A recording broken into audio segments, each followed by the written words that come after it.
বাংলার ইতিহাসে যখনই শত্রু আসে পালাবার পথ খুঁজে পায় না। বাংলার ইতিহাসে যখনই শত্রু আসে পালাবার পথ খুঁজে পায় না। ইংরেজ বেনিয়ারা এখানে খেয়েছে, তারা পালিয়ে গিয়েছে, পাক হয় না। ইংরেজ বেনিয়ারা এখানে খেয়েছে, তারা পালিয়ে গিয়েছে, পাক হয় না। বুঝে নিক আমেরিকা, বুঝে নিক ইন্ডিয়া, বুঝে নিক রাশিয়া ও চায়না। বুঝে নিক আমেরিকা, বুঝে নিক ইন্ডিয়া, বুঝে নিক রাশিয়া ও চায়না। মুমিনের এই মাটি, ইমানের এই ঘাটি কিছুতেই কেড়ে নেওয়া যায় না। মুমিনের এই মাটি, ইমানের এই ঘাটি কিছুতেই কেড়ে নেওয়া যায় না, যায় না, না না। মুমিনের এই মাটি, ইমানের এই ঘাটি কিছুতেই কেড়ে নেওয়া যায় না। জায়গা হচ্ছে না, চাপাচাপি করে বসেছি, ঠিক কিনা বলেন? আমাদের সবার নাম কি এক? পেশা এক, নাম ভিন্ন, ঠিকানা ভিন্ন, পেশা ভিন্ন, বয়স ভিন্ন, রুচি ভিন্ন, মেজাজ ভিন্ন, ভোটাভুটির সময় দল ভিন্ন, মার্কা ভিন্ন, নেতা ভিন্ন, পোশাক ভিন্ন, সিরত ভিন্ন, সুরত ভিন্ন, এত এত বিপরীত, এত এত মিলে না, এত এত মিশে না, এরকম কারণ সহ আমরা সবাই এক জায়গায় এসে আপন ভাইয়ের চেয়েও আপন হয়ে বসে আছি। বলেন সুবহানাল্লাহ। আমাদেরকে কি পুলিশ এনেছে পিটিয়ে, টাকার লোভে, খানার দাওয়াতে? একটা পরিচয় এসেছি, আমরা সবাই উম্মতে মুহাম্মাদি। বলেন সুবহানাল্লাহ। এই যে বোধ, এই যে চেতনা, এই যে অনুভূতি, এই যে জাগরণ, এই যে সমর্থন, এটাই হচ্ছে মুসলিম চেতনা এবং মুসলিম জাতীয়তাবাদ। বলেন আল্লাহু আকবার।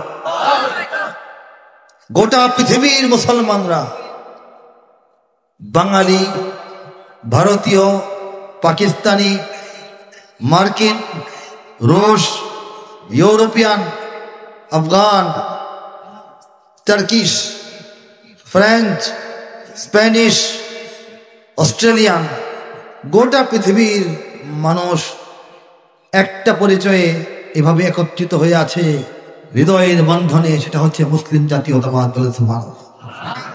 আল্লাহ রাসূল সাল্লাল্লাহু আলাইহি ওয়াসাল্লাম বিশ্বের সমস্ত মানুষকে সমস্ত পরিচয় নিচে ফেলে, সমস্ত পরিচয় ভুলে গিয়ে জাত পাত ধর্ম, ধর্মটা তো আগে ছিল, ইসলাম আসার আগে যে অনেক ধর্ম ছিল, তারপর বর্ণ, মানুষের কত কালারের মানুষ আছে, বাদামি মানুষ, কালো মানুষ, সাদা মানুষ, একদম শ্বেত, যারা ভল্লুকের মতো সাদা, শ্বেত ভল্লুকের মতো, এরকম মানুষ পৃথিবীতে নানান কালারের মানুষ আছে। সব কিছু নির্বিশেষে একটা সামিয়ানার নিচে আনার জন্যই ইসলাম নিয়ে তিনি দুনিয়াতে এসেছেন। তারই আহ্বানে আমরা সাড়া দিয়েছি বলে আজকে এক জায়গায় এসে বসেছি। বলেন সুবহানাল্লাহ। এতে প্রমাণিত হয়, যদি গোটা বাংলাদেশের জাতিকে ঐক্যবদ্ধ করতে হয়, জাতীয় ঐক্যের একমাত্র পন্থা, একমাত্র উপায়, একমাত্র পদ্ধতি হচ্ছে ইসলাম, অন্য কোনো কিছু নয়। এদেশের 20 কোটি মানুষকে যদি অধিকাংশকে একত্রিত করতে চান, ইসলামের পতাকা ওড়াতে হবে, এর ছায়া তলে আহ্বান করতে হবে। লোক তো হয়, রাজনৈতিক সমাবেশের লোক হয়, কিন্তু দেখবেন ট্রাকের ভাড়া, বাসের ভাড়া আগে পাঠিয়ে দেয়। কোত্থেকে কতজন আসবে একটা তালিকা থাকে, কে কতজন নিয়ে আসবে তাকে বিল দেওয়া হয়। 10,000 টাকা বিল নিয়ে আসে, 50 জন লোক আনে, 3,000 টাকা দিয়া 7,000 টাকা পকেটে ভরে। বিরিয়ানি খাওয়ানোর কথা, খাওয়ায় না, পরে গালি দিতে দিতে যায়। দেখেন নাই ভিডিও? এটা মোটামুটি সব দলের এক অবস্থা, কিন্তু আমাদের দ্বীনের ডাক, ইসলামের ডাক, এটা অন্যরকম ব্যাপার, ঠিক কিনা? আল্লাহর রাসূলের মর্যাদা রক্ষার আহ্বানে, নাস্তিক্যবাদের প্রতিবাদ করার জন্যে যখন আহ্বান এসেছিল, তৎকালীন অত্যাচারীরা সমস্ত যোগাযোগ বন্ধ করে দেওয়া সত্ত্বেও, বাস বন্ধ, ট্রেন বন্ধ, বিমান বন্ধ, ট্রাক বন্ধ, পিকআপ বন্ধ, নৌকা বন্ধ, নদীপথে সবকিছু বন্ধ, রিক্সা সাইকেল সহ বন্ধ থাকা সত্ত্বেও আমরা গোটা বাংলাদেশের অজপাড়া গ্রাম গঞ্জ শহর নগর বন্দর থেকে 10-20-30 লক্ষ মুসলমান রাতের অন্ধকার ভেদ করে পায়ে হেঁটে রাজধানী ঢাকার শাপলা চত্বরে এসে হাজির হয়েছিল। মনে আছে আপনাদের? এটা হচ্ছে বাংলাদেশের ইসলামী শক্তির চেতনা এবং মূল পাওয়ার। এইটাকে ঐক্যবদ্ধ করা যাচ্ছে না, এক জায়গায় নিয়ে আসা যাচ্ছে না, এটাকে রাজনৈতিক রূপ দেওয়া যাচ্ছে না, যে কারণে আমরা অনেক সমর্থন, অনেক আবেগ অনেক চেতনা থাকা সত্ত্বেও আমরা বরাবর পিছিয়ে থাকছি, ঠিক কিনা? আল্লাহ রাব্বুল আলামিন এই দেশটাকে সাজিয়ে গুছিয়ে প্রস্তুত করে ইসলাম কায়েমের জন্য রেডি করে আমাদের কাছে রেখে দিয়েছেন। আমরা আমাদের ব্যর্থতায় সেই কাজটা করতে পারছি না। এত প্রস্তুত দেশ দুনিয়াতে কম পাবেন। দেখেন, গোটা পৃথিবীর দাওয়াত ও তাবলীগের সবচাইতে বড় জমায়েতটা বাংলাদেশের রাজধানীর বুক চিরে বয়ে যাওয়া তুরাগ নদীর পাড়ে অনুষ্ঠিত হয়। এটা তো আরবে হয় না, পাকিস্তানেও হয় না। তাবলীগের মূল মার্কাজ ভারতে তো ইজতেমা হয় না। ইজতেমা কোথায় হয়? বলেন সুবহানাল্লাহ, আলহামদুলিল্লাহ।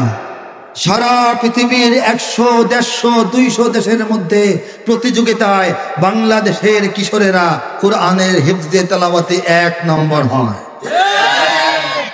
আরব বিশ্ব, যেখানে নবী এসেছেন, অনেক নবীরা এসেছেন, কোরআন নাজিল হয়েছে, সেই আরব জগতের উন্নত মানের রাষ্ট্রগুলিতে উন্নত মানের মসজিদ নির্মাণ হয়।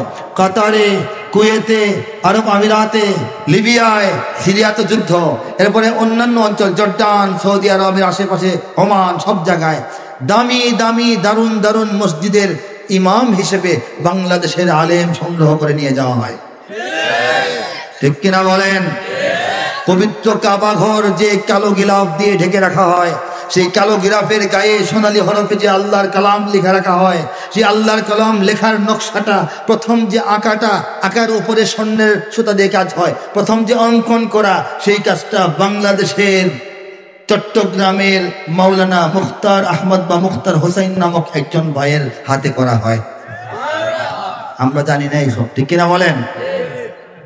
এটা হচ্ছে আল্লাহর তরফ থেকে ইসলামের জন্য তৈরি করে রাখা একটা জমিন, বলেন সুবহানাল্লাহ। যে কারণটা পরে বলবো, আগে বলছি এদেশের নাম, ঠিকানা, পরিচয়। পুরনো সঙ্গীত কিন্তু বারবার এটাই গাইতে হবে। কেননা আপনার যখন 20 বছর বয়স, তখন যদি আপনার নাম কেউ জিজ্ঞেস করে থাকে, আপনি যে নামটা বলেছেন, 50 বছর বয়সে ওই লোকটাই যদি এসে নাম জিজ্ঞেস করে, নতুন নাম বলবেন না? ওইটাই নাম একটাই, বাংলাদেশের নাম পরিচয় তো একটাই নাকি? এই জন্য সেই নাম পরিচয়টা পেশ করতেছি, সবাই শুনবেন না ইনশাআল্লাহ। এদেশে আল্লাহু আকবরের সুরে সূর্য ওঠে, এদেশে আল্লাহু আকবরের সুরে সূর্য ডোবে, এদেশে আল্লাহু আকবরের সুরে সূর্য ওঠে, এদেশে আল্লাহু আকবরের সুরে সূর্য ডোবে। এদেশের মোল্লা মাঝি কিষান মজুর সবার ঠোঁটে শোনো রে লা ইলাহা ইল্লাল্লাহর জিকির ওঠে। এদেশের মোল্লা মাঝি কিষান মজুর সবার ঠোঁটে শোনো রে লা ইলাহা ইল্লাল্লাহর জিকির ওঠে। ইমানের তপ্ত আগুন জ্বলছে সবার বুকে বুকে, সে আগুন দেশ হতে দেশে দেশান্তরেও চলতে হবে। এদেশে আল্লাহু আকবরের সুরে সূর্য ওঠে, এদেশে আল্লাহু আকবরের সুরে সূর্য ডোবে। এদেশে আল্লাহু আকবরের সুরে সূর্য ওঠে, প্রতিদিন সূর্য উদিত হয় ফজরের আজানের ধ্বনির সঙ্গে সঙ্গে, ঠিক কিনা বলেন? প্রতিদিন সূর্য অস্তমিত হয় মাগরিবের আজানের ধ্বনির পর পর, ঠিক কিনা বলেন? ইমানের তপ্ত আগুন জ্বলছে সবার বুকে বুকে, ঠিক কিনা জোরে বলেন? আরেকটু আর কার বুকে সে আগুনটা আছে? হাত তুলে তাকবীর দিয়ে দাঁড়িয়ে গোটা বিশ্বকে দেখিয়ে দেওয়ার চেষ্টা করো।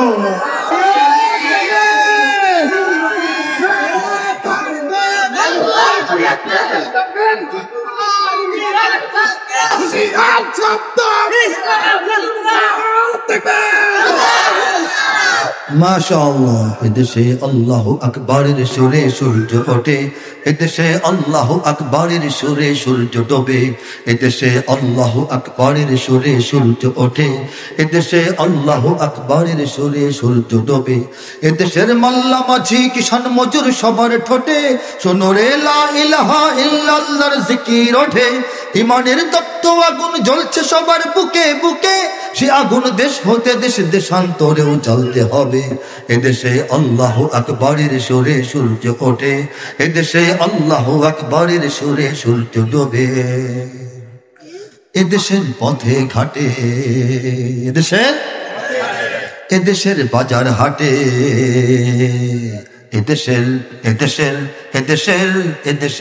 এদেশের গঞ্জ গ্রামে খুদার নামের তাসবিহাতে কত পীর আউলিয়াদের অশ্রু ঝরে গভীর রাতে। যে দেশের সন্তানেরা মক্তবে যায় কোরআন বুকে, যে দেশের সন্তানেরা মক্তবে যায় কোরআন বুকে, সে দেশে আল কোরআনের শাসন কায়েম করতে হবে। আল্লাহু আকবারের সুরে সূর্য ওঠে, এদেশে আল্লাহু আকবারের সুরে সূর্য ডোবে। শাসন কায়েম করতে হবে না? আমরা সবাই জানি শুনেছি সংবিধান সংস্কারের কাজ চলতেছে না?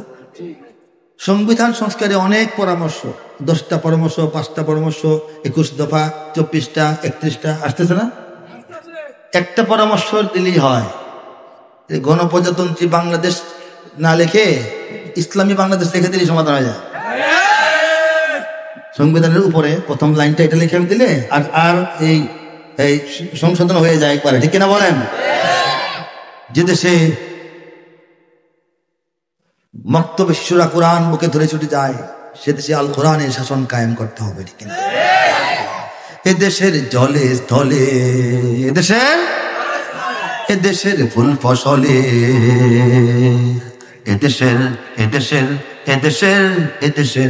এদেশের সবুজ মাটি সবুজ ঘাসে সবুজ বনে, মদিনার সবুজ মিনার ঝলসে ওঠে দুই নয়নে।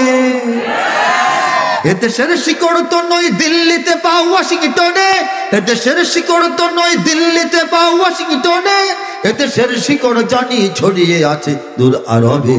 এদেশে আল্লাহু আকবারের সুরে সূর্য ওঠে, এদেশে আল্লাহু আকবারের সুরে সূর্য ডোবে।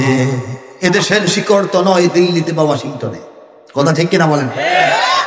এদেশের শিকড় যে দিল্লিতে নয়, এদেশের রাজনীতি, এদেশের সংস্কৃতি, এদেশের অর্থনীতি, এদেশের মানুষ, এদেশের মানুষের চিন্তা ভাবনা, উপলব্ধি, অনুভূতি, বোধ, বিশ্বাস যে দিল্লি থেকে রস আহরণ করে চলতে হবে না, এই কথাটা দিল্লিকে আমরা ইদানিং বুঝাই দিতে সক্ষম হয়েছি, ঠিক কিনা বলেন? দিল্লি কয়েক কদম পিছনে হটেছে, সেই কয়েক কদম সামনে এগিয়ে আসার চেষ্টা ওয়াশিংটন করতেছে। বুঝেন কিনা আপনারা? বন্ধুত্বের সীমানা পর্যন্ত আমরা ওয়েলকাম বলবো, প্রভুত্বের সীমানায় ঢুকতে চাইলে আমরা তাদেরকেও সবক শিখাই দেব। কারা কারা সেটার জন্য তৈরি আছেন বলে? লিল্লাহি তাকবীর, লিল্লাহি তাকবীর। বন্ধুত্বের জন্য যে কেউ আসতে পারে, অর্থনৈতিক অবকাঠামো নির্মাণের জন্য যে কেউ আসতে পারে, রাজনৈতিক স্থিতিশীলতার জন্য যে কেউ আসতে পারে, আমাদেরকে সাহায্য সহযোগিতা বন্ধুত্ব সহমর্মিতা দেখানোর জন্য আসতে পারে, আমাদের আশেপাশের রাক্ষসদের হাত থেকে আমাদেরকে প্রোটেকশন দেওয়ার জন্য যে কোনো বন্ধু আসতে পারে। নতুন করে প্রভুত্ব করার জন্য কাউকে আসতে আমরা দিতে রাজি না, ঠিক কিনা? বাংলার ইতিহাসে যখনই শত্রু আসে পালাবার পথ খুঁজে পায় না। বাংলার ইতিহাসে যখনই শত্রু আসে পালাবার পথ খুঁজে পায় না। ইংরেজ বেনিয়ারা এখানে খেয়েছে, তারা পালিয়ে গিয়েছে পাক হয় না।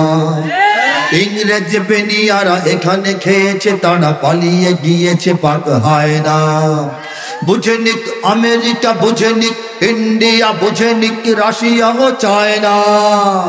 বুঝে নিক আমেরিকা, বুঝে নিক ইন্ডিয়া, বুঝে নিক রাশিয়া ও চায়না। মুমিনের এই মাটি ইমানের এই ঘাটি কিছুতেই কেড়ে নেওয়া যায় না। মুমিনের এই মাটি ইমানের এই ঘাটি কিছুতেই কেড়ে নেওয়া যায় না, যায় না, না না। মুমিনের এই মাটি ইমানের এই ঘাটি কিছুতেই কেড়ে নেওয়া যায় না, ঠিক না? সাহাবায়ে কেরামের আগমনে এই দেশ হাজারো বছর আগে ধন্য, ওলিদের মেহনতে গড়ে ওঠা এ জমিন কোটি কোটি মুমিনের জন্য, কোটি কোটি মুমিনের জন্য, কোটি কোটি মুমিনের জন্য। এ মাটির ভাজে ভাজে শহীদের খুন আছে, এ জমিন কখনো শুকায় না। এ মাটির ভাজে ভাজে শহীদের খুন আছে, এ জমিন কখনো শুকায় না, এ জমিন কখনো শুকায় না। মুমিনের এই মাটি ইমানের এই ঘাটি কিছুতেই কেড়ে নেওয়া যায় না, যায় না। মুমিনের এই মাটি ইমানের এই ঘাটি কিছুতেই কেড়ে নেওয়া যায় না। প্রত্যেকটা পরতে যুগে যুগে শতাব্দীতে শতাব্দীতে শহীদরা রক্ত ঢেলেছেন। কিছুদিন আগে আমরা আবার ঢাললাম। যুগ পেরিয়ে যাবে, এই মাটির স্তর থাকবে না, নতুন ধুলাবালি এসে নতুন মাটির স্তর হবে, কিন্তু নিচে এই শহীদের রক্ত থেকে থাকবে। ঠিক কেন বলেন? এখানে এখানে বখতিয়ার 17 ঘোর সাওয়ার নিয়ে তোলে কালেমার পতাকা। এখানে শাহজালাল শাহ মখদুম খান জাহানের দুর্গ গড়ে রাখা, ওলিদের দুর্গ গড়ে রাখা, ওলিদের দুর্গ গড়ে রাখা। এখানে উচ্চশীর শরীয়ত তিতুমির মরে তবু মাথা তো ঝুঁকায় না। এখানে উচ্চশীর শরীয়ত তিতুমির মরে তবু মাথা তো ঝুঁকায় না, মরে তবু মাথা তো ঝুঁকায় না। মুমিনের এই মাটি ইমানের এই ঘাটি কিছুতেই কেড়ে নেওয়া যায় না, যায় না, না না। মুমিনের এই মাটি ইমানের এই ঘাটি কিছুতেই কেড়ে নেওয়া যায় না। এখানে উচ্চশীর শরীয়ত তিতুমির মরে তবু মাথা তো ঝুঁকায় না। ঠিক কিনা বলেন? যে জন্যে প্রাক্তন একজন পুলিশ সদস্য প্রাক্তন একজন মন্ত্রীকে মোবাইলে দেখাচ্ছিল, স্যার দেখেন গুলি করলে একটাই মরে, বাকিটি সরে না, বাকিটি যায় না বলছিল না? হ্যাঁ, তো বাকিটি তো হাজী শরীয়তুল্লাহ এবং তিতুমিরের উত্তরসূরি, তারা তো যাবে না। ঠিক কিনা? ওরা মরে তবু মাথা ঝুঁকায় না, শাহাদাতকে বরণ করে কিন্তু পরাস্ত হয় না, পরাভব মেনে নেয় না। ঠিক কিনা? এখানে লক্ষ প্রাণ আকাশে দেয় আজান, জমিনে লুটায় কোটি কোটি শির। এখানে হওয়ার আগে হাজারো কণ্ঠে জাগে, দিকে দিকে নারায়ে তাকবীর, দিকে দিকে নারায়ে তাকবীর। এই জমিনে এই মাটিতে এই বাংলায় লক্ষ লক্ষ মুয়াজ্জিন এক যোগে আকাশে বাতাসে 5 বার আজানের ধ্বনি ছড়িয়ে দেয়। সেই আজান শোনার পর কোটি কোটি এদেশের মানুষেরা তাদের কপালটাকে এই বাংলাদেশের মাটির ধুলাবালির মধ্যে আল্লাহর সামনে লুটিয়ে দেয়। কোন জমিন? হাত দিয়ে গৌরব করে দেখান, এই জমিন। হাত দিয়ে দেখান, আমাদের জমিনটা দেখান, এই জমিন। সুবহানাল্লাহ, আল্লাহু আকবার। এখানে গ্রাম শহরে কি শুনতে মজা না? এখানে গ্রাম শহরে প্রস্তুত ঘরে ঘরে, কারা প্রস্তুত? এখানে গ্রাম শহরে প্রস্তুত ঘরে ঘরে, আল্লাহর সেনারা ঘুমায় না। এখানে গ্রাম শহরে প্রস্তুত ঘরে ঘরে, আল্লাহর সেনারা ঘুমায় না, আল্লাহর সেনারা ঘুমায় না। মুমিনের এই মাটি ইমানের এই ঘাটি কিছুতেই কেড়ে নেওয়া যায় না, যায় না, না না। মুমিনের এই মাটি ইমানের এই ঘাটি কিছুতেই কেড়ে নেওয়া যায় না। বুঝে নিক আমেরিকা, বুঝে নিক ইন্ডিয়া, বুঝে নিক রাশিয়া ও চায়না, মুমিনের এই মাটি ইমানের এই ঘাটি কিছুতেই কেড়ে নেওয়া যায় না, যায় না। মুমিনের এই মাটি ইমানের এই ঘাটি কিছুতেই কেড়ে নেওয়া যায় না। ঠিক কিনা? 1 ইঞ্চি মাটি যেখানে কোটি কোটি মুমিন সিজদা করেন, যেখানে লক্ষ লক্ষ মুয়াজ্জিন আজান দেন, যেখানে লক্ষ লক্ষ হাফিজরা কুরআন তেলাওয়াত করেন, যেখানে লক্ষ লক্ষ মসজিদ থেকে একযোগে আজান ধ্বনি উচ্চারিত হয়, সেই জমিনটা আমরা কাউকে কেড়ে নিতে দেব না। যদি বেশি বিপদ হয়, বেশি আপদ ছাপায় দেওয়া হয়, বেশি ত্যক্ত বিরক্ত করা হয়, বেশি হুমকি ধমকি দেওয়া হয়, বাংলাদেশ ছোট হবে না। বেশি ত্যক্ত বিরক্ত করলে বাংলাদেশ বড় হতে শুরু করবে। ঠিক কিনা বলেন? বাংলাদেশ ছোট হওয়ার আর কোনো অপশন নাই। আল্লাহ চাইলে এটা বড় হবে, চারদিক দিয়ে বড় হবে ইনশাআল্লাহ। ঠিক কিনা? ইঞ্চি ইঞ্চি মাটি সোনার চাইতে খাঁটি, নগদ রক্ত দিয়ে কেনা। কসম সেই খোদার একটি কণাও তার কেড়ে নিতে কেউ পারবে না। রঙের তুলিতে আঁকা সবুজের ছায়া ঢাকা সুজলা সুফলা পরিপাটি। লক্ষ শহীদ গাজী রেখেছে জীবন বাজি, করেছে স্বাধীন এই মাটি। বাংলাদেশ আমার, তোমার বাংলাদেশ সবার প্রাণ। ধন্য ধন্য আমি সবার চাইতে দামি বাংলা মাটির সন্তান। বাংলাদেশ আমার, বাংলাদেশ তোমার, বাংলাদেশ খোদার দান। সোনার জন্মভূমি তোমার জন্যে আমি জীবন দিয়েছি কোরবান। দেই নাই? ৭১-এ কয়েকদিন আগে জীবন কোরবান করি নাই? চারিদিকে দুশ্মন আছে না নাই? চারিদিকে দুশ্মন, ভেঙো না ভেঙো না মন, সাহস জমিয়ে রাখো বুকে। ইমান জিন্দা করে জিহাদের হুঙ্কারে পরাজিত করো শত্রুকে। চারিদিকে গাদ্দার ভিনদেশি তাবেদার, সজাগ দৃষ্টি রাখো সবে। সকল মির্জাফর বিদেশি গোলাম চর রুখতে তাদের আজ হবে। বাংলাদেশ আমার, তোমার বাংলাদেশ অম্লান। বুকের রক্ত ঢেলে রেখেছি সবাই মিলে মাতৃভাষার সম্মান। বাংলাদেশ আমার, বাংলাদেশ তোমার, বাংলাদেশ চিরমহান। এ মাটির বুক হতে বাঁচবে সারা জগতে বিশ্ব মানবতার গান। ঠিক কিনা বলেন? অনেক দামের দেশ নাকি সস্তা দেশ? অনেক দামের দেশ, রক্ত ঘামের দেশ, মায়ার বাঁধন বড় বেশি। হিন্দু মুসলমান বৌদ্ধ বা খ্রিস্টান পাহাড়ি বাঙালি এক দেশে। কেন তবে সংঘাত, কেন কিসের বিবাদ? ভাই ভাই রাখো হাত হাতে। সমরে বক্ষপাতী হয়েছে শ্রেষ্ঠ জাতি, নজির দেখাও দুনিয়াতে।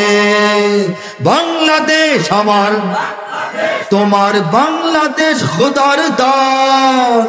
সোনার জন্মভূমি তোমার জন্যে আমি জীবন দিয়েছি কোরবান। বাংলাদেশের জন্য জীবন কোরবান আমরা কেন করি? একটা জমিনের জন্য মুমিনরা জীবন দেয়া দেয় না, এটা নিয়ম নাই। কিন্তু এই জমিনটা এক্সট্রা অর্ডিনারি কিছু গুণাবলী আছে। পৃথিবীতে মুসলিম দেশ বাংলাদেশের মতো খুঁজে বের করেন যে মুসলিম দেশটার চতুর্দিকে অন্য কোনো মুসলিম দেশের সীমান্ত নাই। বিরল, বাংলাদেশের সীমানাটা বিরল। এর চতুর্দিকে অন্য কোনো মুসলিম রাষ্ট্রের সামান্যতম কোনো টাচ নাই।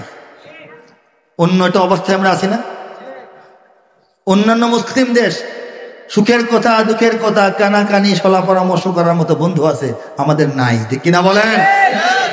বিশাল এক পৌত্তলিক মুশরিক রাষ্ট্র দ্বারা পরিবেষ্টিত বাংলাদেশ। সেই বাংলাদেশের শতকরা 94.6%, 94.6% মানুষকে আল্লাহ পাক মুসলমান বানিয়েছে। বলেন সুবহানাল্লাহ। হযরত আদম আলাইহিস সালামের 2 সন্তানের একজন গোমরা হয়ে গেছে, তার ঈমান নসিব হয়নি। হযরত নূহ আলাইহিস সালামের একটা সন্তান চোখের সামনে ডুবে মরে গেছে, ঈমান নসিব হয় নাই। হযরত লূত আলাইহিস সালামের স্ত্রী কাফেরদের সঙ্গে কাফের অবস্থায় ধ্বংস হয়ে গেছে, ঈমান নসিব হয় নাই। হযরত ইব্রাহিম আলাইহিস সালামের পিতা, ঈমান নসিব হয় নাই। আমাদের নবীর আপন চাচা, ঈমান নসিব হয় নাই। ঈমান কি সহজ না কঠিন? সেই কঠিন ঈমান বিনা কষ্টে, বিনা খরচে, বিনা চেষ্টায়, বিনা চিন্তায়, বিনা কামনায়, বিনা চাওয়ায়, বিনা দোয়ায় আল্লাহ পাক আমাদেরকে মাগনা দান করেছেন। মাগনার মানে কি অযথা? ফ্রি দিয়েছেন মানে কি অযথাই দিয়েছেন না যথাযথ কারণ আছে? সেই কারণটা হচ্ছে আল্লাহ চান পৃথিবীর চোখের আড়ালে বাংলাদেশটা তিলে তিলে ক্রমে ক্রমে ইসলামের এক শক্তিশালী দুর্গে পরিণত হোক, ঠিক কিনা? সেদিকে আমরা যাচ্ছি, সেই ইসলামের দুর্গের সৈনিকরা হাল তুলব। লিল্লাহি তাকবীর, লিল্লাহি তাকবীর। আল্লাহ রাসূল সাল্লাল্লাহু আলাইহি সাল্লাম নবুয়ত লাভের পর যখন মক্কায় অবস্থান করছেন, 13 বছর ছিলেন মক্কায়, সবাই জানি না? এই 13 বছর যখন অবস্থান করেন, তখন মদিনায় যাওয়ার আরো আগে কিছু সাহাবীকে আল্লাহ রাসূল সাল্লাল্লাহু আলাইহি সাল্লাম আবিসিনিয়ায় পাঠিয়ে দিয়েছিলেন। আমরা কারা কারা জানি? অনেকে জানি। আবিসিনিয়ায় যে সাহাবীরা গিয়েছিলেন তারা সবাই আর মক্কা মদিনায় পরবর্তী জীবনে ফিরে আসেন নাই। তাদেরকে এই হিজরতে পাওয়া যায় না, তাদেরকে মসজিদে নববী নির্মাণের সময় পাওয়া যায় না, তাদেরকে আনসার মুহাজিরদের যে বন্টন ভাগাভাগি বন্ধুত্ব দোস্তি এটার মধ্যে পাওয়া যায় না, তাদেরকে বদরে নাই, তারা উহুদে নাই, তারা খন্দকে নাই, তারা বায়াতে রিজওয়ানে নাই, তারা হুদায়বিয়া সন্ধিতে নাই, তারা মক্কা বিজয়ে নাই। তারা কই? তারা আবিসিনিয়া থেকে গোটা দুনিয়ায় ইসলামের দাওয়াত নিয়ে ছড়িয়ে পড়েছিলেন। বলেন সুবহানাল্লাহ। তারা ভাবলেন যে মক্কায় দুঃসময়, মদিনায় এক সময় হইল সুসময়, দুঃসময় সুসময় ফিরে না গিয়ে আমরা আল্লাহর রাসূলের যে দিন, এই দিন নিয়ে গোটা দুনিয়ায় ছড়িয়ে যাই, তাহলে আমাদের ফায়দা হবে, ঠিক কিনা? অনুমতি নিয়ে করেছিলেন। সেই সব সাহাবীদের একটা টিম হযরত আবু ওয়াক্কাস রাদিয়াল্লাহু তাআলা আনহুর নেতৃত্বে, সাদ ইবনে আবি ওয়াক্কাসের পিতা হযরত আবু ওয়াক্কাস রাদিয়াল্লাহু তাআলা আনহুর নেতৃত্বে একটা দল, 4 থেকে 8 জন সাহাবীর একটা দল, তারা আরব সাগর ভারত সাগর পাড়ি দিয়ে চট্টগ্রাম বন্দর দিয়ে আমাদের এই বাংলার জমিনে প্রবেশ করেছিলেন। বলে সুবহানাল্লাহ। কবে? মদিনা তখনও রাসূলকে পায় নাই, রাসূল তখনও হযরত আবু বকরকে সঙ্গে নিয়ে মদিনায় যান নাই। মদিনার গেটের মধ্যে মুসলমানরা তলা আল বাদ্দু আলাইনা তখনও গায় নাই, তখনও মসজিদে কুবা হয় নাই, তখনও মসজিদে নববী নির্মাণ হয় নাই, তখনও বদর যুদ্ধ আরো পরে, কোনো কিছুই হয় নাই। মদিনাবাসী আল্লাহ রাসূলকে পাওয়ার জন্য, দাওয়াত দেওয়ার জন্য মাত্র মক্কায় আসা যাওয়া যোগাযোগ করতেছে। তখনই আল্লাহ রাসূলের হাত থেকে ঈমানটা নিয়ে সাদ ইবনে আবি ওয়াক্কাসের পিতা হযরত আবু ওয়াক্কাসের নেতৃত্বে সাহাবায়ে কেরামের একটা ডেলিগেট, একটা দল বাংলার জমিনে ঈমান নিয়ে ঢুকে পড়েছে। আল্লাহু আকবার। আকাশটা ফাটায় বলেন আল্লাহু আকবার। আরে আমাদেরকে ওরা চিনে কিনা? চিনতে পারে নাই বলে চক্রান্ত, ষড়যন্ত্র, যত রকমের কলাকৌশল করে বৃথা করে তাদের এই ব্যবসায় কোনো লাভ নাই। বাংলার জমিন, আল্লাহর জমিন, ইসলামের জমিন, এখানে সুকৌশলী হোক আর এই প্রকাশ্য হোক, গোপনে হোক, ক্ষমতায় দালাল বসি হোক, কোনোভাবেই ইসলামকে দমিয়ে থামিয়ে পিছিয়ে রাখা যাবে না, ঠিক কিনা? সাহাবায়ে কেরামের আগমনের দ্বারা এই দেশে ইসলাম এসছে 618 খ্রিস্টাব্দে, এখন 2024। 622 খ্রিস্টাব্দে ঘটেছিল বদর যুদ্ধ। বদর যুদ্ধ ঘটার 1.5 বছর আগে হিজরত হয়েছিল। হিজরতেরও 2.5 বছর আগে বাংলাদেশে ইসলাম প্রবেশ করেছে। বলেন সুবহানাল্লাহ। নবীজি তখন মক্কায়, আর বাংলাদেশে ইসলাম আমরা পেয়ে গেছি। বলেন আলহামদুলিল্লাহ। এই হলো অবস্থা। আমাদের লালমনির হাটের একটা গ্রাম আছে, কি যেন বলা হয়, পঞ্চগড় না, আরেকটা পঞ্চবাড়ি না কি এমন একটা ইউনিয়ন আছে, সেখানে সাহাবায়ে কেরামের হাতে নির্মিত মসজিদ পাওয়া গেছে। আমরা বাংলাদেশের মানুষরা জানি না এটা, তাই না? পত্রিকা দেয় না তো বেশি, আরো আগে পাওয়া গেছে। মাসিক মদিনার প্রতিষ্ঠাতা আমাদের আকাবিরদের একজন অন্যতম রাহবার মরহুম হযরত মাওলানা মুহিউদ্দিন খান রহমতুল্লাহ আলাই এই জিনিসটা নিয়ে গবেষণা করেছেন। তখনকার পত্রিকা লেখালেখি করেছেন, টিম নিয়ে গিয়েছেন, তদন্ত তালাশ করেছেন, প্রমাণ পেয়েছেন। লালমনিরহাট, আমরা ওর সঙ্গে গাড়ি ভাড়া করে বেড়াইতে যাই না, কক্সবাজার না গিয়ে লালমনিরহাট যাবেন, ওখানে গ্রামে গিয়ে সাহাবায়ে কেরামের মসজিদটা দেখে আসবেন।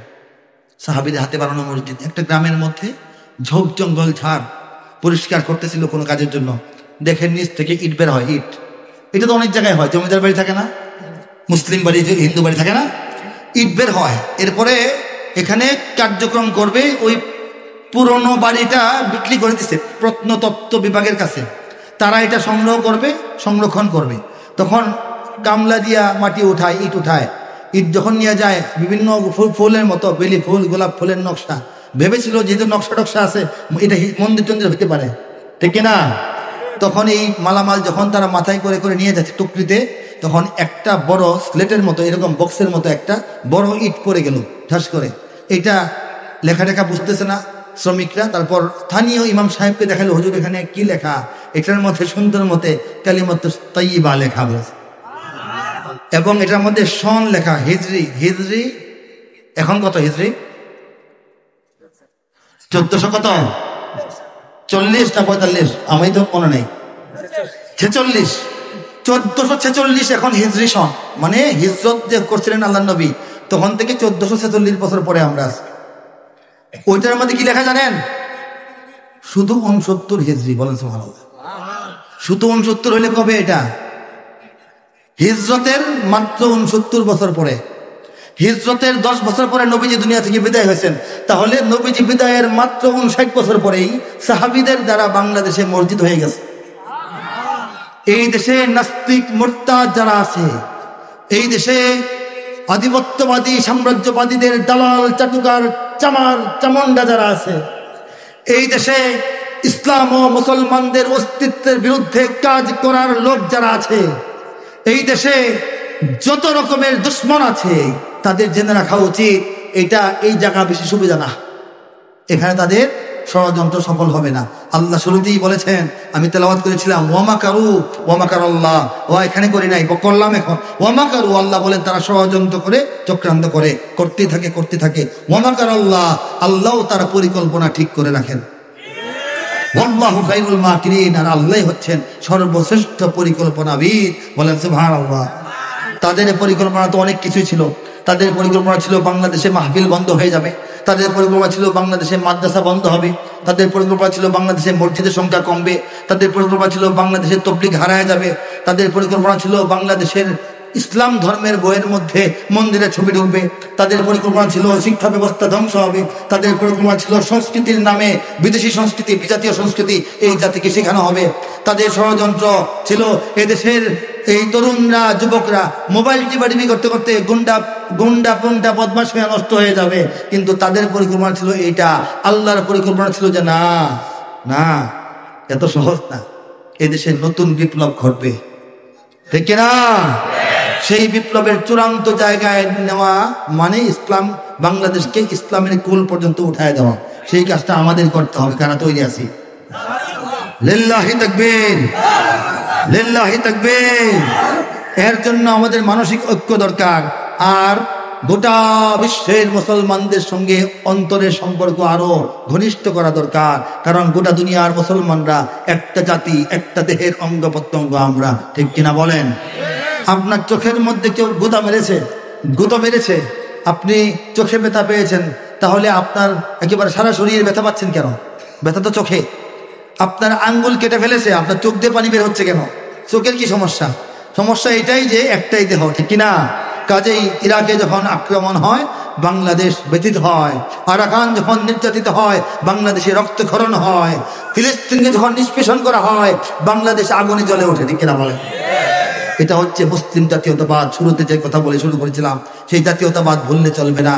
গোটা বিশ্বের 200 কোটি মুসলমানের 20 কোটি মুসলমান আমরা এই বাংলাদেশে আছি, বলেন আলহামদুলিল্লাহ। গোটা পৃথিবীর মুসলমানদের খেদমতে শুধু নয়, নেতৃত্বেও আল্লাহ পাক আমাদেরকে এখন কাজে লাগাচ্ছেন। কিছু নমুনা তো বললাম, ঠিক কিনা বলেন? কাজেই আমরা ইসলামকে নিয়ে বাংলাদেশে বেঁচে থাকবো, আর ইসলাম নিয়ে বেঁচে থাকার জন্য দেশটাকে স্বাধীন রাখবো। দেশকে স্বাধীন রাখার জন্য ইসলামকে আঁকড়ে ধরবো। সবাই রাজি আছে কিনা? হে যুবক, তুমি বাঙালি হও কিংবা ইন্ডিয়ান, কিংবা জার্মান, জাপানি, কিংবা চাইনিজ, রাশিয়ান, স্প্যানিশ, ড্যানিশ, ফরাসি, কিংবা ব্রিটিশ আমেরিকান, আরবি, আজমি, ইরানি, তুরানি, তুর্কি বা আফগান, মুসলমান তুমি তো মুসলমান। তুমি সাদা হও কিবা কালো হও, দেখো রক্ত তোমার লাল, সুখী হও কিবা দুঃখী হও, রেখো ঈমান নির্ভেজাল, কাছে রও কিবা দূরে রও, তবু কাবাই তোমার ঘর, স্লোগানে তোমার কেঁপে ওঠে আজ পৃথিবীটা থরথর, মৃত্যু তোমায় জানায় সালাম, দূরে থাকে শয়তান, মুসলমান তুমি তো মুসলমান। এই আহ্বান আজকের নয়, 2003-এ লেখা। 21 বছর বয়স হয়েছে এই সঙ্গীতটা। একান্ত তরুণ বয়সে লিখেছিলাম, দাঁড়িয়ে তখন পাকে নাই। আল্লাহ পাক লিখিয়েছিলেন এই সঙ্গীত গোটা দুনিয়ায় বিভিন্ন ভাষায় ভাষান্তরিত হয়ে আল্লাহ পাক মুমিনদের কানে কানে পৌঁছেছেন। অনেকের কানে পৌঁছেছে, অনেকের পৌঁছে নাই। 2011 সাল, আজকে থেকে 14 বছর আগে, সেই 11 সালে ইউরোপ সফরে লন্ডনের পূর্ব লন্ডনে মালবেরি স্কুল মিলনায়তনে 24শে জুলাই মঙ্গলবার একটা সংবর্ধনা এবং একক সঙ্গীতানুষ্ঠান হয়েছিল। সেখানকার বাংলাদেশি বড় বড় আলেম যারা আছেন, মুফতি আনে কেরাম, সেখানকার মাদ্রাসার মুহতামিম পর্যায়ের সেই সব ওলামায়ে কেরাম এবং ইউরোপিয়ান যারা আছেন ওলামা, তাদের একটা বড় অংশ এবং বাঙালি জনতা সবাই মিলে একটা সুন্দর অনুষ্ঠান করেছিলেন।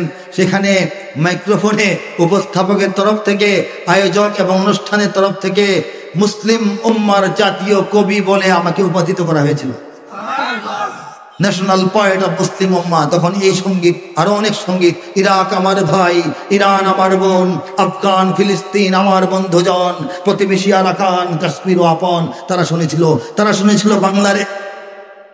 বাংলার জনপদ থেকে কেঁদে কেঁদে বলে হতভাগা এই কবি, সারা দুনিয়ার মুসলিম যত রাষ্ট্রপ্রধান, আরবি বা অনারবি, এক হও যদি সবাই বাঁচতে চাও, এক হও যদি স্বাধীনতা ফিরে চাও। তারা এক কবির আওয়াজ সেখান থেকে বাংলার জমিন থেকে ইউরোপে শুনেছিল। তারা শুনেছিল উত্তর হতে দক্ষিণ মেরু সীমান্ত খুলে দাও, সারা দুনিয়ার মুসলমানের বন্ধন চিরে দাও, এপার ওপার সারা দুনিয়ার সকল মুসলমান একই তরণীর যাত্রী, সবাই এক দেহ এক প্রাণ, প্রাচ্য কিংবা পাশ্চাত্য নেই ব্যবধান, সাদা কালো আর ধনী গরিবের ভেদাভেদ ভুলে যাও, উত্তর হতে দক্ষিণ মেরু সীমান্ত খুলে দাও, সারা দুনিয়ার মুসলমানের বন্ধন ছিঁড়ে দাও। তারা শুনেছিল যদি ইরাকে কি বলে, তবে পৃথিবীর বুকে মুসলমানের ঝরে যদি এত খুন, তবুও তোমার রক্তে এখনো জ্বলে না কেন আগুন। এই কথাগুলি একজন কবি বলতেছে, তরুণ কবি, ছোট কবি।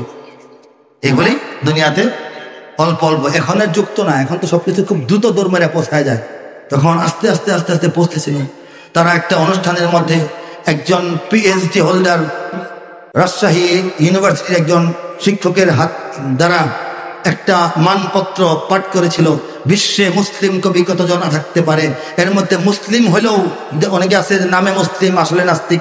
এরা বাদ দিলে যারা ইসলামের জন্য লেখে এরকম কয়জন, ইসলামের জন্য যারা লেখে তারা হামদ লিখছেন, নাত লিখছেন, দরুদ সালাম নিয়ে সঙ্গীত লিখছেন, কবিতা লিখছেন, আছে না অনেকে শুনি আমরা, অনেক, হ্যাঁ, মাওলানা সাল্লি ওয়া সাল্লিম, এটা তো একজন কবির লেখা নাকি, এরকম আছে। কিন্তু গোটা বিশ্বের মুসলমানদের বর্তমান সময়ের সংকট, সমাধান, সম্ভাবনা, আশঙ্কা, আতঙ্ক, স্বপ্ন, আকাঙ্ক্ষা নিয়ে লিখতেওয়ালা কবি কয়জন? এর মধ্যে ফিলিস্তিনের 2-1 এই বিভিন্ন জায়গার অল্প কিছু কবির নাম তারা আলাদা করেছেন।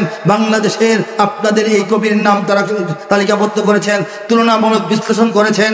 কবিতার ভাষা, কবিতার ভাব, কবিতার গভীরতা, কবিতার শব্দচয়ন, কবিতার আলোড়ন, কবিতার সুরারূপ, কবিতার যে প্রাঞ্জল উদ্দীপনা, এইগুলিকে চিন্তায় নিয়ে তারা ঘোষণা দিয়েছিলেন ন্যাশনাল পয়েট অফ মুসলিম উম্মাহ, মুসলিম উম্মার জাতীয় কবি। তখন আমি এটার যোগ্য ছিলাম না, এখনো এটার যোগ্য হতে পারে নাই। কিন্তু একটা ছোট মানুষকে যেমন আমরা বড় লকব দিয়া কাজ করার এই উৎসাহ দেই, আমাকে তারা উৎসাহিত করেছিলেন। সেই কাজটা যেন করে যেতে পারি, যতদিন বেঁচে আছি আপনারা দোয়া করবেন। সারা দুনিয়ার মুসলমানদের ঐক্য দরকার না? দেশ পরিচয়ে যদিও আমরা বাংলাদেশি সবাই, দেশ পরিচয়ে যদিও আমরা বাংলাদেশি সবাই, মুসলিম বলে আমাদের কোনো সীমানা তো বাধা নাই। जीनो अरब हमारा, हिंदुस्तां हमारा, मुस्लिम हो हम वतन है सारा जहां हमारा, तौहीद की अमानत है सीनों में हमारे, आसान ही मिटाना नामो निशा हमारा। बाधा भयहीन मुक्त স্বাধীন আমরা মুসলমান, যেখানেই আছে একটি মুমিন সেখানে হবে আযান। আল্লাহর দেওয়া ফরমান সে তো আমাদের কুরআন, মুসলিম মোরা মানুষের গড়া মানি না কোনো বিধান। অত্যাচারীর খোলা তলোয়ার, কোন হুঁশিয়ারি কোন হুঙ্কার, অত্যাচারীর খোলা তলোয়ার, কোন হুঁশিয়ারি কোন হুঙ্কার, রক্ত চক্ষু ফাঁসির রজ্জু, মোরা নাহি ভয় পাই, মোরা নাহি ভয় পাই, মোরা নাহি ভয় পাই। মুসলিম বলে আমাদের কোন সীমানা তো বাধা নাই, বাতিল সে দবনে वाले ऐ आसमान ही हम सुबार कर चुका है, तो इम्तिहान हमारा तौहीद की अमानत है सीनों में हमारे, आसान ही मिटाना नामो निशा हमारा। তৌহিদের আমানত, একত্ববাদের পাওয়ার শক্তি আল্লাহ আমাদের হৃদয়ে হৃদয়ে ভরে দিয়েছেন। আমাদের নাম গন্ধ নিশানা মুছে ফেলার চেষ্টা বাংলার জমিনেও সফল হবে না, বিশ্বের কোনো জমিনেই সফল হবে না।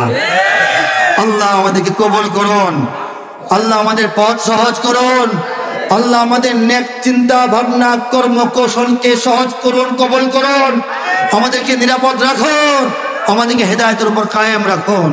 وآخر دعوانا أن الحمد لله رب العالمين والصلاة والسلام على سيد المرسلين।